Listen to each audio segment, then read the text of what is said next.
కాళ్ళు పనిచేయవు ఆమెకి, నిలబడటమే కష్టం. ఆమెకు అవసరమా?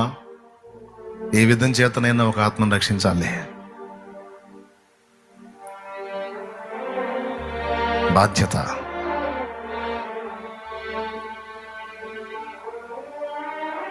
మన రుణాలు మనం తీర్చుకోవాలి బిడ్డలారా. దృష్టిలో పెట్టుకుని నువ్వెవరెవరికి రుణం ఉన్నావో కూడా తెలుసుకో, ఏ విధమైన రుణం కలిగి ఉన్నావో కూడా తెలుసుకో. గుర్తుపెట్టుకో, జీవితం చిన్నది, ఒకటే జీవితం. ఈ లైఫ్ అయిపోయిన తర్వాత మళ్ళీ ఇంకొక లైఫ్ భూమి మీద నీకు రాదు. తర్వాత నేను రుణం తీరుస్తాలే, ఈసారి రౌండ్లో తీరుస్తాలే అంటానికి ఇంకొక రౌండ్ లేదు.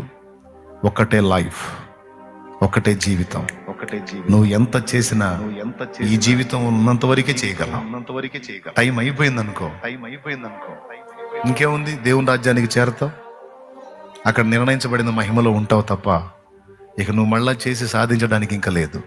ఇంకో జన్మ లేదు, ఇంకో జీవితము లేదు భూమి మీద. అదే లైఫ్. ఏ లైఫ్? నిత్య జీవం. కానీ నువ్వు ఎంత చేసినా ఇప్పుడున్న ఈ జీవితం మట్టుకే.